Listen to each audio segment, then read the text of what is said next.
Dak Prescott deserves the majority of the blame for the Cowboys' divisional round loss to San Francisco. He threw for 206 yards, 1 touchdown, and 2 interceptions on 37 attempts, and had an awful 37.6 PFF passing grade. And in a defensive struggle where all the Cowboys really needed was a quarterback to make a couple throws and protect the football, Dak Prescott again showed the inability to avoid turnovers. This has been a problem all season. Dak Prescott led quarterbacks with an interception rate of 3.85%. And if we ignore the 2020 season that was shortened by injury, this year was Dak Prescott's career low in passing attempts, but his career high in interceptions. These numbers are slightly misleading because he's had a lot of plays that resulted in interceptions that weren't actually his fault. There have been a few perfectly accurate throws that bounced off his receiver's hands and ended up getting picked off, which obviously he shouldn't be blamed for. And so when we look at PFF's metric, which is turnover-worthy play percentage, and this takes into account throws that should have been intercepted but the defender dropped them, and it doesn't blame quarterbacks for interceptions that aren't their fault. Dak Prescott ranks 12th in this metric, which is a lot more in line with what you see on film. He has had a lot of bad interceptions, but he's nowhere near Taylor Heinicke, Zach Wilson levels of careless with the football.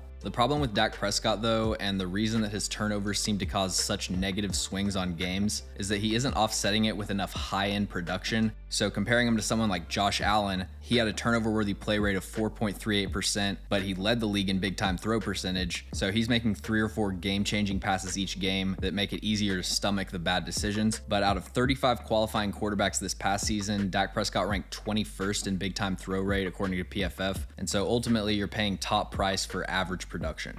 In this video, we're going to break down every single turnover-worthy throw from Dak Prescott's 2022 season. And before we get into the video, make sure to like and subscribe. Also, check us out on our social medias. You can find the links for those in the description below.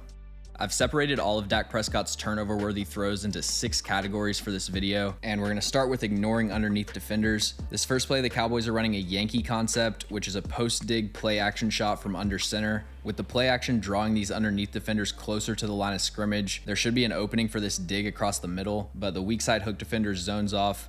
Dak Prescott doesn't see him, and he almost throws an interception. And then another almost interception from the Texans game. He's trying to hit this dig route to Michael Gallup, but this linebacker's in the passing lane and he almost gets an interception. And if he didn't get his hands on this pass, the safety was about to come down and intercept it anyways. And then right here against the Eagles, they're running a play action bootleg. Dak Prescott doesn't see Josh Sweat sliding into the passing window and he throws a pick 6. The second category of interception or turnover-worthy play for Dak Prescott is locking onto one read before the snap and then staring that route down for the entire play and telegraphing where he's going with the football. So on this play, it looks like either CeeDee Lamb or Dalton Schultz ran the wrong route, or at least their spacing was way off. Regardless, he was staring down that route from the second he got the snap, and the safety just had to read his eyes.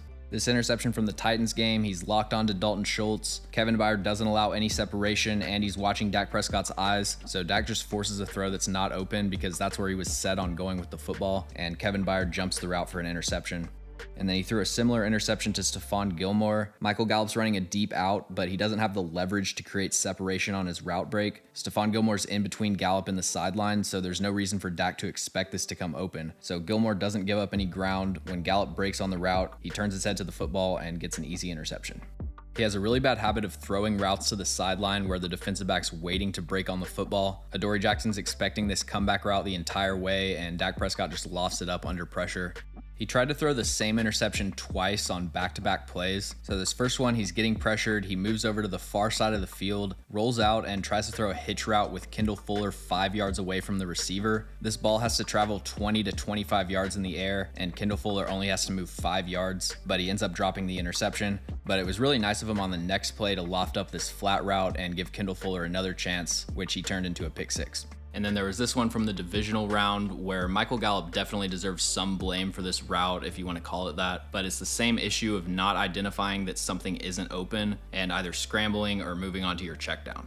The fourth category of Dak Prescott interception is misreading zone coverage. Right here, the Packers are disguising their look pre-snap and rotating into a deep cover 3. Dak Prescott thinks he has the middle of the field wide open, but the deep safety reads his eyes and bites on the throw.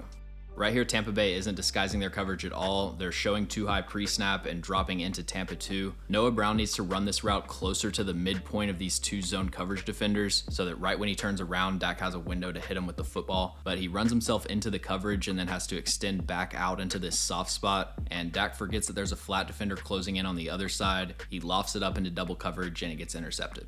Another one from the Bucks game, Dallas is running stick. Devin White's inside this right hash before the snap, but he gets a lot of width in his drop and Dak doesn't see him.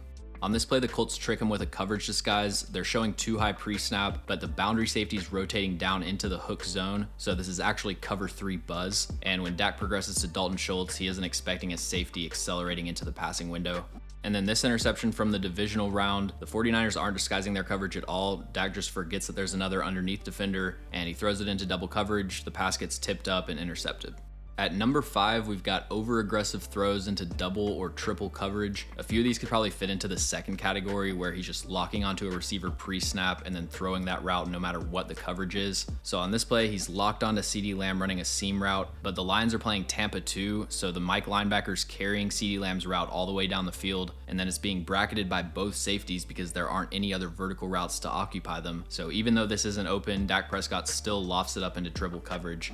Almost the exact same play against the Giants right here, except New York's playing 2-man. So again, he's locked onto this seam route to CeeDee Lamb, who's got man coverage from the slot defender, and then 2 safeties bracketing him on each side. So he shouldn't even be throwing this, but he underthrows it, and the ball gets tipped up and intercepted by Julian Love. And then the final section is sort of a miscellaneous category. Despite whatever issues I have with Dak Prescott as a quarterback, he's usually pretty accurate. So he did sail this pass against Jacksonville where he threw an interception right to the safety. And then this interception against the Colts looks like a combination of an inaccurate pass and CeeDee getting thrown off his route and not being where Dak expected him to be. But overall, accuracy isn't a major problem for Dak.